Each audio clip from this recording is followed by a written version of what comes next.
వాక్యం పట్ల ఆసక్తి కలిగి వాక్యం వింటున్న మీ అందరికీ యేసుక్రీస్తు వారి యొక్క ప్రశస్తమైన నామంలో మీ అందరికీ కూడా నా హృదయపూర్వక వందనాలు తెలియజేసుకుంటున్నాను అండి. లాస్ట్ వీడియోకి మీరు చూపించిన సపోర్ట్ నిమిత్తమై, ప్రేమ నిమిత్తమై నేను ఎంతో సంతోషిస్తున్నాను. అంతేకాకుండా ఈరోజు వీడియోలో మిమ్మల్ని ఆలోచింపచేసే ముఖ్యంగా మన జీవితాలకు నేర్పించేటటువంటి ఒక పాఠమైన అంశాన్ని మీతో పంచుకోవాలని నేను ఆశపడుతున్నాను. ఏంటి అంశము అంటే ఒక మంచి సమరయుని కథ. ఒక మంచి సమరయుని కథ.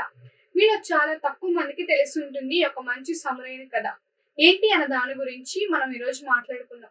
ప్రియమైన దేవుని వారులారా, యేసుక్రీస్తు వారు ఆయన యొక్క పరిచయంలో భాగంగా ఎన్నో ఉపమానాలు ఆయన యొక్క సందర్భానికి అనుకూలంగా చెప్తూ ఉండేవారు, అదేవిధంగా బోధించే ఉండేవారు.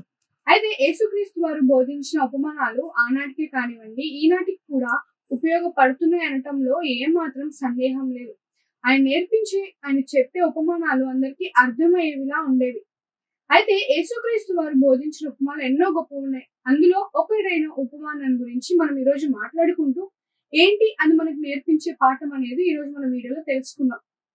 ప్రియమైన దేవుని వాళ్ళరా, సమాజాన్ని సంస్కరించడంలో బైబిల్ చాలా కీలకమైన విషయాలు దేవుడు బైబిల్ అనే మహాగ్రంథం ద్వారా మనందరికీ కూడా తెలిపాడు. అంతేకాకుండా సమాజం అంతా బాగుండాలని, మనం అందరము కూడా ఒకే తల్లి నుండి ఒకే తండ్రి నుండి వచ్చిన వారమని చెప్పిన ఒకే ఒక గ్రంథం అదే బైబిల్. ఇది అనటంలో ఏమాత్రం సందేహం లేదు. దేవుడు మన మనస్సెరిగిన దేవుడు మనందరి కోసం కూడా బైబిల్ అనే మహాగ్రంథాన్ని ఆయన మనసులోని మాటను మనందరికీ రాయించాడు. అలాంటి వాటిలో ఈరోజు ఉపమానం గురించి మనం ఈరోజు మాట్లాడుకుందాం. మీరు అర్థం చేసుకోగలిగితే ఈరోజు మనం అంశం ఏంటి, ఒక మంచి సమరయుని గురించి. అయితే లూకా సువార్త 10వ అధ్యాయం 30, 31, 32 ఈ 3 వచనాలు కూడా నేను ముందు చదివి వినిపిస్తాను. లూకా సువార్త 10వ అధ్యాయం 30, 31, 32. 30వ వచనం. అందుకు యేసు ఇట్లనెను, ఒక మనుషుడు యెరూషలేము నుండి యెరికో పట్టణముకు దిగి వెళ్ళుచు దొంగల చేతిలో చిక్కెను. వారు అతని బట్టలు దోచుకొని అతన్ని కొట్టి క్రూర ప్రాణముతో విడిచిపోయిరి. అప్పుడు ఒక యాజకుడు ఆ త్రోవను వెళ్ళుట తటస్థించెను. అతడు అతన్ని చూచి ప్రక్కగా పోయెను. అలాగే లేవీయుడొకడు ఆ చోటికి వచ్చి చూచి ప్రక్కగా పోయెను. ప్రియమైన దేవుని వారలారా, ఈ 3 వచనాలు మనం బాగా గమనించగలిగితే ఇక్కడున్న సందర్భము ఏంటి అంటే, ఒక యూదా దేశానికి సంబంధించినటువంటి ఒక వ్యక్తి యెరికో పట్టణానికి ప్రయాణమై వెళ్తూ ఉంటాడు. అయితే అతను వెళ్తున్న మార్గం గుండా కొంతమంది దొంగలు అతన్ని కొట్టి క్రూర ప్రాణంతో అతన్ని అక్కడ పడివేసి అతని దగ్గరున్న డబ్బులు, వస్తువులు, బట్టలు దోచుకొని వెళ్ళిపోతూ ఉంటారనమాట. అయితే ఆ క్రూర ప్రాణంతో అక్కడ వదిలేసిన ఆ యూదుణ్ణి ఆ దేశానికి సంబంధించిన ఒక యాజకుడు అదే మార్గం గుండా వెళ్తూ అతన్ని చూసి చూడనట్టు వెళ్ళిపోతాడు. అంతేకాకుండా ఇంకొక లేవీయుడు కూడా అదే ప్రాంతం నుంచి వెళ్తూ ఉంటాడు. అతను కూడా చూసి చూడనట్టు వెళ్ళిపోతాడు. ఉదాహరణకు చెప్పాలంటే మనం కూడా ఈరోజు ఈ సమాజంలో చాలా మంది రోడ్డు మీద ఎవరైనా ప్రమాదం స్టార్ట్ కానివ్వండి, మన ముఖ్యంగా అర్ధరాత్రి వేళ ఆడపిల్లలు ఎక్కడైనా ఇబ్బందిగా ఆపదలో ఉన్నప్పుడు కూడా మనం కూడా చూసి చూడనట్టు వెళ్ళిపోతూ ఉంటాం కదండి. అదే విధంగా ఈరోజు యాజకుడు లేవీయుడు కూడా ఆ రోజు ఆ యూదుడు ప్రమాదంలో ఉన్నా ఆపదలో ఉన్నా కూడా చూసి చూడనట్టు వెళ్ళిపోతాడు. కానీ ఆ సమయంలో ఆ ప్రాంతంలో ఆ యూదుడు మార్గం గుండా ఒక సమరయుడు వెళ్తాడు. అసలు ఈ సమరయుల గురించి ముందు మనం మాట్లాడుకుందాం. ఈ సమరయులు ఎవరు అని అంటే, యూదులకి సమరయులకి సాంగత్యం అనేది ఉండదు. అంటే యూదులు సమరయుల్ని అంటరాని వాళ్ళుగా చూస్తారు. ఉదాహరణకు చెప్పాలంటే యోహాను సువార్తలో ఉంటుంది, ఒక యూదుడు ఒక సమరయ స్త్రీని వచ్చి మనుషులను అడుగునప్పుడు ఆ సమరయ స్త్రీ ఏం చెప్తుందంటే, యూదుడు అయిన నీవు నన్ను ఎలా మనుషులను అడుగుతున్నావు అని చెప్పి. అంటే ఇక్కడ సందర్భం ఏంటి అంటే, సమరయులకి యూదులకి సాంగత్యం అనేది ఉండదు. కానీ అదే ప్రాంతం నుండి ఒక సమరయుడు అంటే ఒక శత్రు దేశానికి సంబంధించినటువంటి వ్యక్తి వెళ్తూ ఉన్నప్పుడు అసలు ఆ సమరయుడు ఏం చేశాడో మనం చూద్దామా.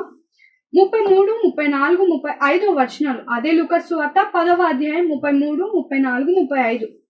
అయితే ఒక సమరయుడు ప్రయాణమై పోవచ్చు.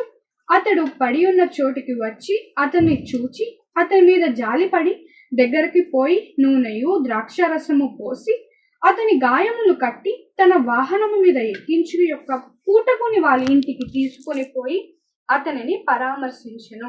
మరణాడుతును 2 దేనారములు తీసి ఆ పూటకుని వాళ్ళకి ఇచ్చి, ఇతని పరామర్శించుము, నీవింకేమైనా ఖర్చు చేసిన ఎడలా నేను మరలా వచ్చినప్పుడు అది నీకు తీర్చదని అతనితో చెప్పెను. ఈ 3 వచనాల సందర్భాన్ని మనం మాట్లాడుకుంటే మామూలుగా చెప్పాలి అని అంటే ఒక శత్రువు ఆపదలో ఉన్నప్పుడు సహజంగా మనం ఏం చేస్తామండి, ఒక శత్రువు ఆపదలో ఉన్నప్పుడు వీడికి ఇలానే జరగాలి, వీడికి ఇలానే అవ్వాలి అని చెప్పి మనము అక్కడ మనం వాడు ఆ ఆపదలో ఉన్నా కూడా మనం వాడిని అలా తిట్టుకొని పక్క నుంచి వెళ్ళిపోతాం. కానీ సమరయుడు ఏం చేశాడండి, అతని దగ్గరకు వెళ్ళి అతన్ని చూసి జాలిపడి అతన్ని గాయాలు కట్టి తనకి నూనెయో ద్రాక్షరసము పోసి తన వాహనం మీద ఎక్కించుకొని ఒక పూటకుని అంటే వాళ్ళకి దగ్గరకు తీసుకెళ్ళి అతని డబ్బు ఖర్చు పెట్టి అతనికి వైద్యం చేయించాడండి. ఈరోజు సమాజంలో ఎవరున్నారు ఇలాంటి వాళ్ళు?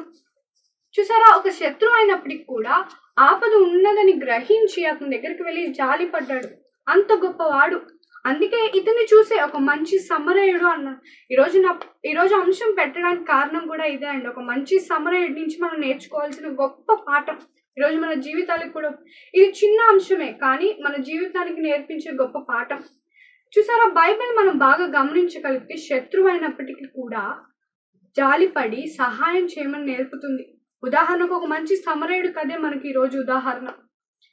ఈ మంచి సమరయుడిని గురించి నేర్చుకునే ఈరోజు దేశం ఒక చట్టాన్ని చేసింది. మీలో చాలా మందికి తెలియకపోయి ఉండొచ్చు. అదే ఎ గుడ్ సమరటన్ లా, ఒక మంచి సమరయుడి చట్టం. అదే ఈరోజు బైబిల్లో నుంచి ఈ దేశం నేర్చుకొని ఒక యాక్ట్గా, ఒక చట్టానిగా చేసింది. ఇది మార్చి 30, 2016 అమల్లోకి వచ్చింది. కాశ్మీర్ నుండి కన్యాకుమారి వరకు రోడ్ అండ్ ట్రాన్స్పోర్ట్ ఏం చెప్తుందంటే, government of road and transport ఎవరైనా ప్రమాదం శాతు కానివ్వండి, ఆపదలో ఉన్నప్పుడు వారికి గనక సహాయం చేసి హాస్పిటల్లో వాళ్ళకి చికిత్సని అందిస్తే ప్రభుత్వం ఆ వ్యక్తికి ఇంత బహుమతి ఇస్తుందని చెప్పి road and transport of government మనకి ఈ యాక్ట్ ద్వారా చెప్తుంది. చూసారా, బైబిల్ ఎంత గొప్ప మహాగ్రంథమో ఈ దేశమే నేర్చుకుంటుంది. మరి దేవుని పిల్లలమైన మనం ఈరోజు ఒక మంచి సమరయులా ఉండగలుగుతున్నామా? ఎంత శత్రువు ఆపదలో ఉన్నా, ఎంత శత్రువు అయినప్పటికీ కూడా మనం ఒక మంచి సమరయుడిలాగా అతని దగ్గరికి వెళ్ళి అతన్ని ఓదార్చి తను ఆదుకునే వాళ్ళ మనం ఈరోజు ఉండగలుగుతున్నామా? తెలుసుకోండి, ఆలోచించండి. ఒక మంచి సమరయుడిలా మన జీవితం ఎప్పటికీ ఉండాలి. అది చూసే ఇతరులు మనం నేర్పించే వాళ్ళుగా ఉండాలి. దేవుని పిల్లమైన మనం. ఈ మాటలు మీకు అర్థమయ్యాయని అనుకుంటూ అనేకులకి వీడియోని షేర్ చేయండి. అలాగే ఎంతో కంటెంట్ కోసం ఈ ఛానల్ని సబ్స్క్రైబ్ చేస్తూ మనం సపోర్ట్ చేస్తారని కోరుకుంటున్నాను. అందరికీ వందనాలు.